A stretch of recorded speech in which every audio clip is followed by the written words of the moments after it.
Buenos días, buenas tardes, y buenas noches. Bonjour, bonsoir, good morning, good afternoon, good evening, and good night, wherever you may be.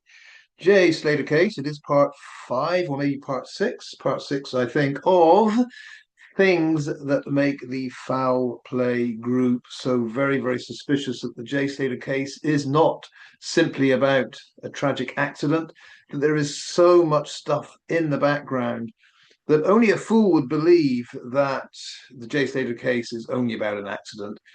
Now, in this one, I'm going to feature just some of the people who were totally silent in this case when, had the Jay Slater case been simply an accident, there would have been no need for any silence whatsoever, none at all. And this is just part one of part six of the silent people, because astoundingly, the list of silent people, as I say, in a case that apparently is an accident, is just gobsmackingly long and unfathomable. Chosen background of the day. It's not a great picture, but it's this mystery man, mystery boy, mystery guy, the third one of the three monkeys, the guy that was in the back of the car. I think we are pretty sure that in the three monkeys pose on those kind of lay-by stones or side of the road stones up near Santiago, between Santiago and Masca, we clearly see, well, do we? I was going to say we clearly see Ayu. I think the dark guy with the hood up is Ayub. I think it is. We clearly see, I think, LK, Lewis Kennedy, those unmistakable pipe cleaner, whiter than white scouser legs in his skimpy shorts, little t-shirt, and playing with his hair. Pretty sure that's LK. And then the third guy, who I think is this guy. I think the third guy on the third stone is the same guy in the car that gets in at the airport, I think, and is also seen in the car going downhill from Masca to Santiago. Now, not only is this guy silent in the sense that he has, as far as I know, said nothing about the case, why he was there, how long he was there for, why he was part of that group. And again, if this is all above board, he's just on holiday, I guess, with Rocky and LK and Ayub, then why not just come forward and say, yeah, that's me, but nothing much to say here? Not only has he been silent, but still unidentified. I can't believe that. We're coming up to, I mean, we really are coming up to 2 years now. Jay disappeared June 17th. What is it today? June 6th. We are approaching that second anniversary. Um, and still, we have a mystery man. I mean, I was gobsmacked that Ayub and Rocky were mystery men for so long, well over 2 weeks, wasn't it? But this guy, he's going to hit 2 years and no one knows who the hell he is, what he was doing there. So, silence is golden, but not in this case. Would dearly love to know who that guy in the back of the car was.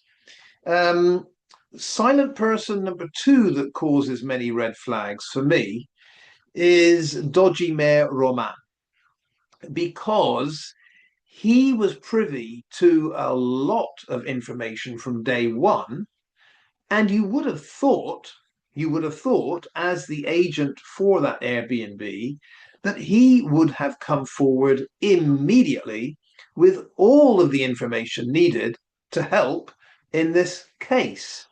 And he did not. I mean, surely he was aware that Mark Williams Thomas was over there pretty much early doors trying to find out who these two mystery men were. Well, three mystery men, I guess, but anyway, the two main mystery men. And Roman had all those details from day one. We know that because Ayub said, if we go with Ayub's word, that when he landed at the airport, he contacted the guy, or meaning the agent, Roman, and Roman needed his photo.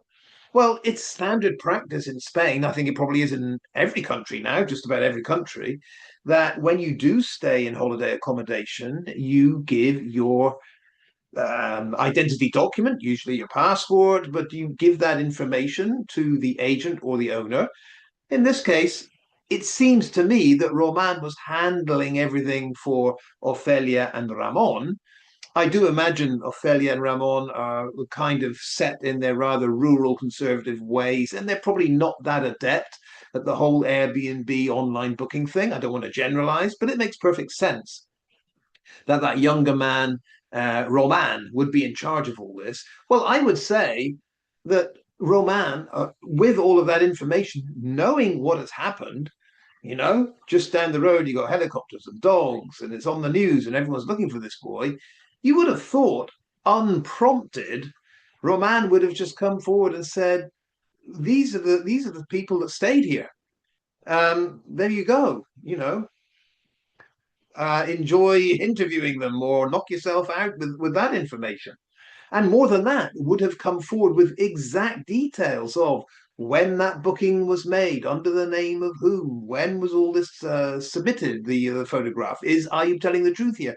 Roman could have, on day one, confirmed to the whole world all of these details, but he chose to be silent. And I even remember in the mail, they said that they had left, I think it was Nick Pisa, the one that Wax likes to call Nick Pisser, but Nick Pisa, I think it is, who said, we left voicemails, we left messages, sent texts, sent emails, and never, ever got an answer from Roman on any of the details about the Airbnb booking. And later, if you remember, Mark Williams Thomas said it was through Airbnb, and I doubt this somehow. I just can't imagine Airbnb giving this information out to Mark Williams Thomas. But let's go with what Mark Williams Thomas said. He said it was through Airbnb or through the mail. One of them had got through to Airbnb somewhere in headquarters in San Francisco, I don't know, and managed to get those booking details, which to me means logically that Mark Williams Thomas or someone else would have asked Roman first, or Ramon, or Ophelia, and maybe, just maybe, the older folks, Ramon and Ophelia, said, "I don't know. We don't know. We don't handle that. I know it's our property, but all that is in Roman's hands." I can imagine Ophelia and Ramon stepping back at that point saying, "We don't know. We don't want to be a part of this." Yes, obviously. But it could well be true that they didn't know early doors. Well, then again, you can say they could have put pressure on Roman and said, "Well, just tell everyone this, you know? And when you think about it, when Ophelia's doing her back to the camera interview, she could have done it with Roman, Dodgy Mayor Roman, next to her, who could have at the same time given out all this information about who was staying there. But Roman chose to be silent. Why? If this is just an accident, it doesn't make any sense to me. I know the accident group saying, "Why would you volunteer that information?" Because the guy's missing. Yeah, the young man is missing. Roman knows exactly who was staying there. He's got all their information. He can tell the world a whole lot, but he chose to remain silent. I don't think that's normal behavior when a boy's missing and later we find out he died by accident. I think, at least our community, would have stepped forward immediately and said, "Let me tell you, Nick Pisa, Mark Williams Thomas, Katie Davis, every single reporter here, let me tell you everything I know about who was staying here." The very fact that did not happen tells me that something was being covered up. And I don't believe it was just any narco business. I think it's more than that. But that's just my gut feeling. All right, so let us move on to Silent Man number 3. Mystery guy in the Airbnb or in the car or in the company of Ayub. Roman number 2. Number 3 is Brandon, obviously. Now, statement of the obvious, it makes no sense that dear old Brandon would be totally silent when his dear chum, one of his best mates, first of all just went missing for a month, and then found dead. It doesn't make any sense that he's silent all the way through the missing period and after the dead period. It doesn't make sense because Lucy's gone out there and said a whole lot. I mean, interview word after word, and she's out there waxing lyrical, if I can put it that way, blabbing away. Brad takes him 12 days, but he does come out and do a sit down interview with Isla. Brandon, nothing. So in Brandon's case, you can't say, well, he was silent because he feared some kind of narco connection might get him in trouble. Well, I mean, Brad's in the same boat, I would think. Lucy's in the same boat, I would think. They were all there together doing the same stuff. So why does Brandon feel exclusive and has to be silent when the other two are out there saying stuff? And remember, Lucy as well and Brad are out there in social media world saying all kinds of things. Brandon, on the other hand, kind of hides behind Royston Cropper, that name, and seems to be just spying on whatever other people are saying. He doesn't seem to be out there posting anything of substance. So Brandon, again, why the silence? This is all an accident. Brandon, like the other two, would be saying whatever he thought had happened. And especially after when it's discovered that Jay had died, you would have thought Brandon could have at least said, R.I.P., my dear friend. But he couldn't even say that. This is the most bizarre kind of silence. Silent to the point of not even saying a word of condolence to the family. Well, he might have said it in private, I doubt it. But in public, absolutely nothing. Absolutely nothing. Now, we do know that Brandon has those two older brothers, Declan and Dylan. We do know it's very likely, I would say, that they are involved in some narco activity. Brandon may well be following orders to shut up and say nothing. We all get that. But on the other hand, your dear friend has been missing for a month and is found dead. You would have thought that he could summon up the courage to say something. I don't think anyone in the narco world is going to go ballistic and do Brandon in, nobble Brandon for saying, R.I.P., my dear friend, Jay. I don't think so. And yet, Brandon couldn't even bring himself to say that. Why? Makes no sense if this were all an accident. If Brandon has been told you must be silent, it's the only thing that makes sense to me as to why Brandon is totally silent. I would imagine he could well be still living in absolute fear that if he says one word, someone above him, someone pulling strings, will absolutely lay into him, which maybe imply that Brandon is in this up to his neck more than some of the others, possibly. But the silence, yeah, absolutely stunning.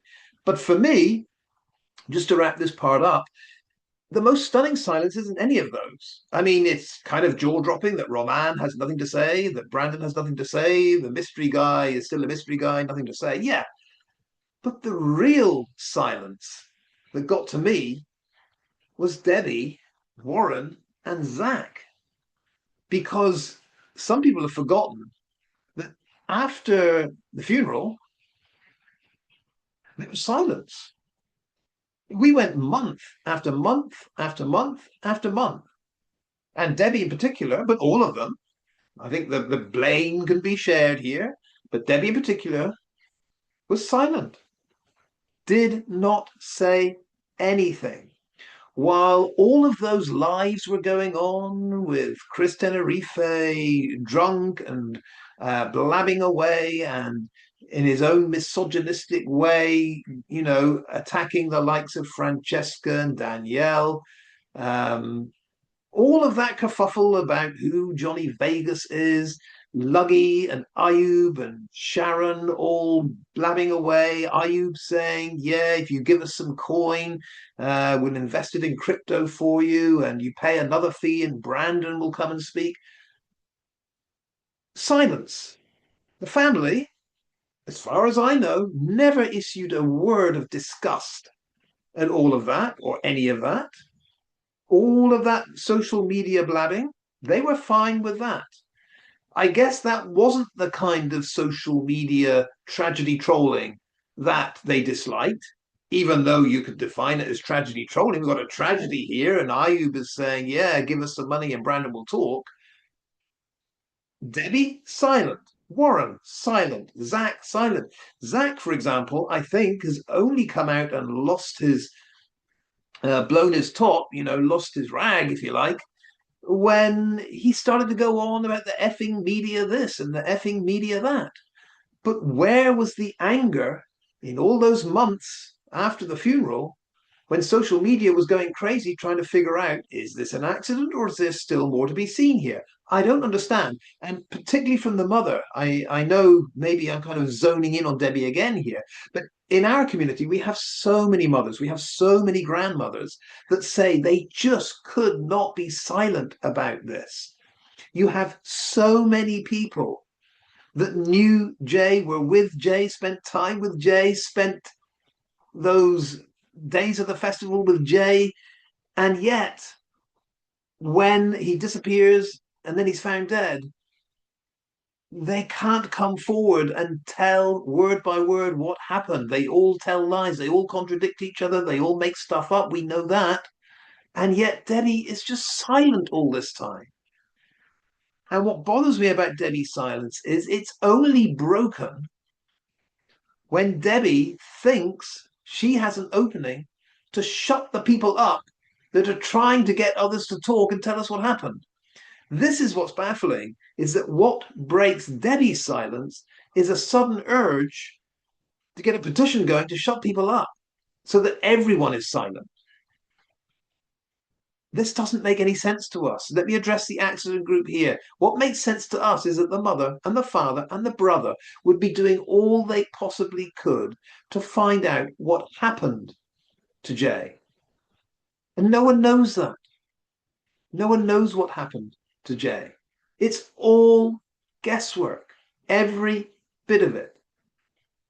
But people do know the answers to this. The family know that people know the answers to this. And this is what we don't get. Why didn't, from day one, Debbie, Warrn, and Zach all plead with Brandon to say something just to explain what was going on? I mean, just as one example here, you've got Debbie saying that, she had to bring in the Signey dog team because, she wasn't satisfied that all the searching had been done properly. Guardia Civil had called things off after 2 weeks. The Signey team were on the way. But surely Debbie knows none of that was needed. All Debbie had to do was to secure from Jay's so-called friends a truthful statement, minute by minute, of what happened on that final night. And simple questions to Lucy, for example, why did you go to the police to say this up in ECOD when you went and said quite the opposite to the police in Las Americas, Playa de Las Americas? Simple questions to try to get out out there what is going on would have discovered what Jay did. And it's always bothered me that the family, it seems, were on board with just finding Jay. It's always, we must find Jay, we must bring Jay home.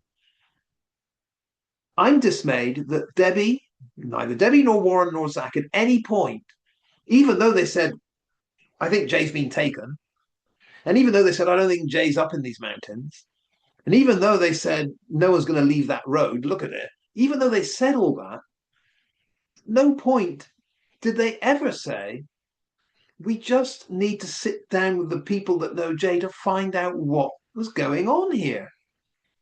And it even baffles me to the point of saying, oh, we need the Lancashire police involved. Why? Why do you need any police involved? Again, you know Jay's friends. Rach is the mother of Jay's best friend. Rach and Debbie are friends. Rach is saying that we need to find out who these mystery men are. Rach is saying, well, they weren't mystery men, they all knew each other, and that's fine. But it's not fine, Rach. It's not fine that you can live in both worlds. And it shouldn't be fine with Debbie that you're saying both of these things and pretending that's okay and that's normal, that's fine, and that makes sense. It doesn't. So my big gripe with the silence here is I don't get how Debbie Warrn and Zach can be so very, very silent once the funeral is over, when the debate is raging in social media, absolutely raging, as to what happened here. You would have thought The leaders in trying to find out what happened would be the family, and they're not. They are the most silent. They are the most, I guess, hidden in all this. They are the ones that say nothing, do nothing, except when Debbie suddenly wakes up and says we can shut people up here if we get a bill through Parliament. I mean, to me, all of that tells me this isn't an accident. But the accident group are convinced all that I just described indicates 100% that it must have been an accident. Hence the division between their group and our group. I think our group see this situation for what it is. I think the accident group are very confused, or they see what we see. They're now trapped in defending the indefensible, and they just can't step forward to say, yeah, when we weigh it all up, this does seem pretty odd. I'll leave it there. This was the silent ones part one. There's a whole load of other silent people that, if this were an accident, would say a lot more, and we'll deal with them next time. But for now, just to wrap it up, Debbie, Warrn, Zach, Roman, Brandon, and the mystery guy, 6 of the silent people that should have been talking aplenty from day one. All right. Tomorrow, Sunday, Jazz Views Live. As far as I know, I think we're both available. And there will be a Sunday roast, Scottish style. See you then. Hasta luego, adios, hasta la vista. See you next time.